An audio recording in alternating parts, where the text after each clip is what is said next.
Hello there, Tarot Tube. I'm here with a nice cup of tea on a rainy late September day to talk about the Intuitive Whispers Oracle, which is a deck that came in my Hay House deck club, and I'm really enjoying it. So I'll put a link to that unboxing if you want to see it. This is one of the 3 decks that was there. And this deck, it is an oracle deck. It was created by Maud Hurst. The artwork is by Lori, I'm thinking it's Mena, hope so. And it is a Hay House deck, so then that means it's going to be about this size, 44 card deck and guidebook. So we'll talk about just sort of the physical presentation first. It comes with the usual very nice Hay House book. I did the coloring. We'll talk about that later, but it doesn't come that way. It doesn't really have any images in the book. It just is the text. So there is that. And let's just have a look. It's this kind of a box. So, you know, it's got the cutout so you can open and close it. It's a little tight, but it's comfortable. Little encouraging note in here: you are wiser and more brilliant than you know. Be still, take a breath and listen. Your intuitive whispers are guiding you. And that's what this deck is all about. It's about getting messages from your intuition and learning to trust yourself. So continuing on with our physical presentation. So that's our box.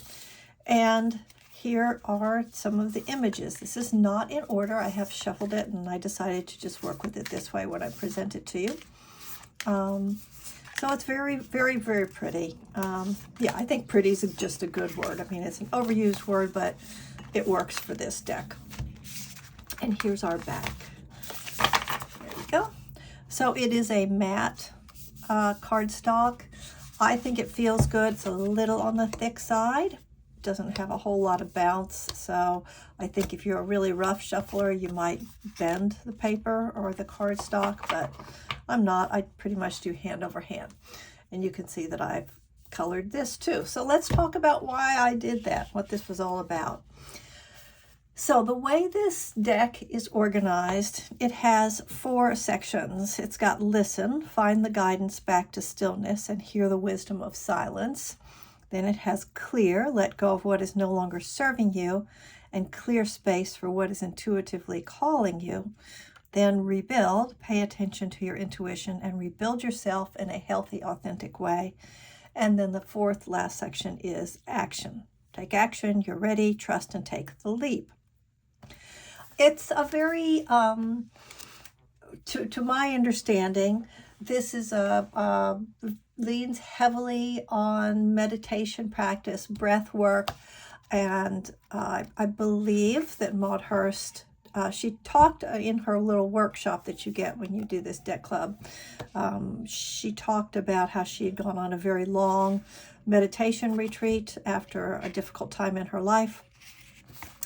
And you can really see how that influenced the individual card messages as well as the way it's organized. So here's how you can see how the cards break down: the listening cards, the clearing cards, the rebuilding cards, and the act cards, or action, she calls them here, action cards. I did not watch the Vikings, but she was an actress in the Vikings, so there were definitely people in the workshop who were definitely fangirling and begging her to do a Viking deck. If you're one of those people who's hoping she'll do a Viking deck, it seemed like she was not going to do that. She didn't seem that interested in it, but you never know, right? And she has a members club. She's got a website. So, you know, if you're interested in her, you can look up all that stuff online.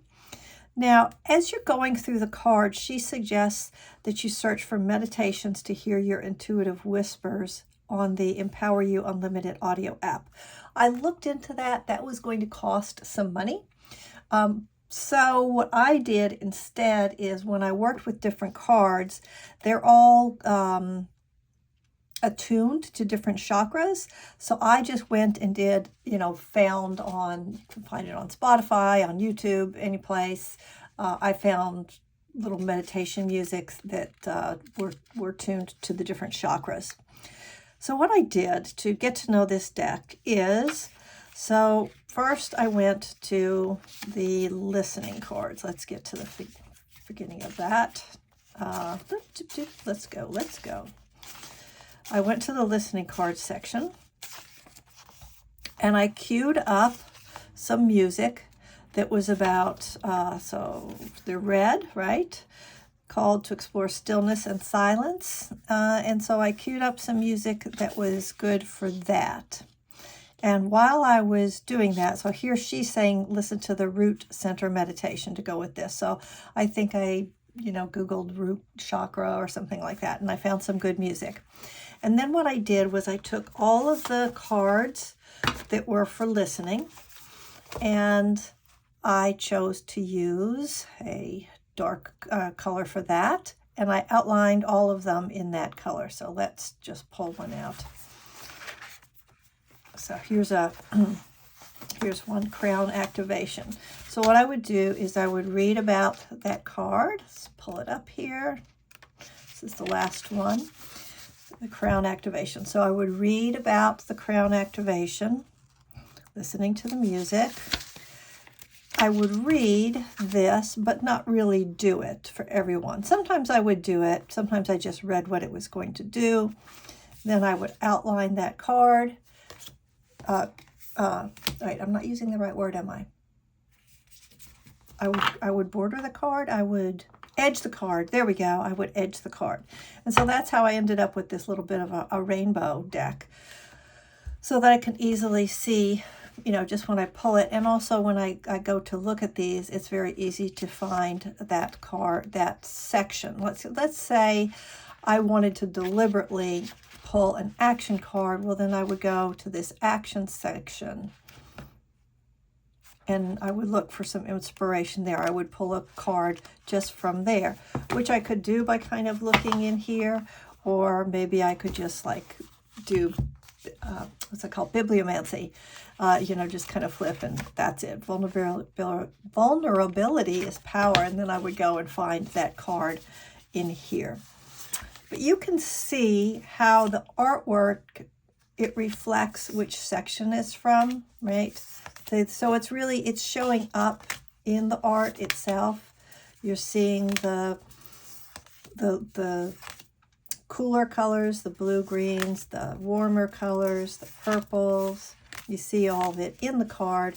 So the whole system is really reflected well in terms of the colors. And of course, I would guess if you use this deck a lot, you'd start to remember the numbers, which section you were in with the numbers. Like I would know if I saw the bigger numbers in the 40s that we were into the action probably, right? Okay, so that is that. That's the way it's organized. And why don't I just let you look at a couple of the cards, a few of the cards so you can see more detail. And then maybe we'll do, let's do a pick a card. Oh no, we'll do a pick a card. And then we'll talk about how I've been working with this deck. So you can see if you like the art or not. I think the art is quite evocative. I find it easy to help me get my imagination going, because this is, it's all about building your intuition. So being able to work with these images is pretty important. I'm especially fond of that one. And this one, I love modern dance, so it all makes sense to me. All of these.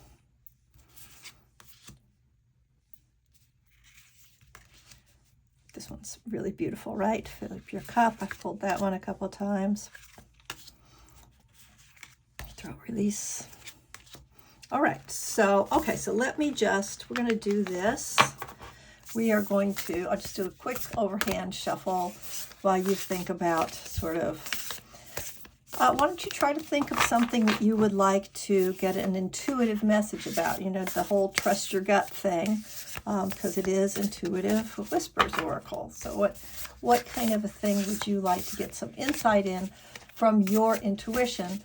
And then I'll give you 3 piles, and you can pick one on your own. And then I will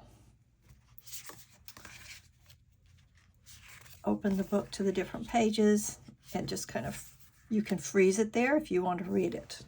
So if you pick the first pile, you got Wisdom of the Solar Plexus, number 7.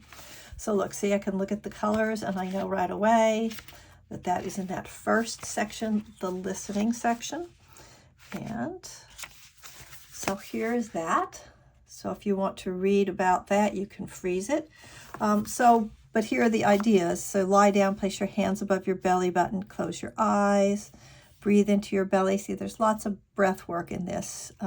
Invite in more softness, a little mantra you could use for yourself, and then listen. So that's if you pick the first pile. If you pick the second pile, you got Let Go of Control. And then look, see, I can find it pretty easy. I'm going to go into this section, the rebuilding cards. 27. Here we go. So I'll just hold that open. You can put the pause if you want to read about this one. So here's another. Close your eyes, take a deep breath, ask yourself a question, listen to the response from your body, take a full body shake, and then we have another little mantra type thing you could use if you wanted to. I let go of control and trust in the unknown. So again, you know, that's requiring trust in your intuition. Had a little sip of my tea there.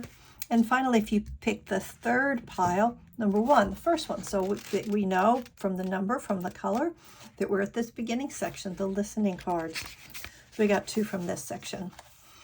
And here's slow down with some little instructions on how to slow down. So this is some kind of basic meditation cues in these things. And it doesn't have a little mantra, but you could use this, you know, you could say, I live rebelliously slow. You could make up your own. And there's some text to guide you, to help you out. So that's just a single card draw. And she does suggest that if you want to get to know the deck really well, you do a single card draw for 44 days. So for 44 days, one card per day, you're going to take a look at it. And I'm trying to remember if she said to go in order or not. Probably, I mean, you would understand the deck more if you went in order. I can't remember what she said, though. The journey. This is what she calls this, the journey. If you're new, decide on a set time, get comfortable, take a moment, feel calm, take it, make notes. Okay, so she's not saying necessarily to go in the order of the deck, but I would say that if you do go in the order, you would understand the construction of the deck better if you did that. So I've been doing 1 card at a time mostly. Here's the typical past, present, future. And then she's got a 7-card ritual, which is a big one. Then some just general ideas about reading and ceremony. She likes working in community, so she has this nice little idea of how to sit in a circle and pull cards together with other people, which is, it's quite lovely. And if you want to take a look at this 7-card thing, so she's got relationship to self, romantic life, relation with others, finance, health and well-being, career and spirituality. So it's, you know, one of many, many kinds of spreads that are out there where you're just taking a little peek at the different aspects of your life. So I think that this is actually a very useful deck.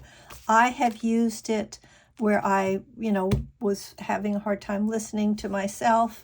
I've pulled a card, and then I've pulled clarifying cards, I guess you could call them, from a tarot deck to like, okay, that's good. Now, how do I, you know, actuate that? How do I go deeper? So I've been using it that way.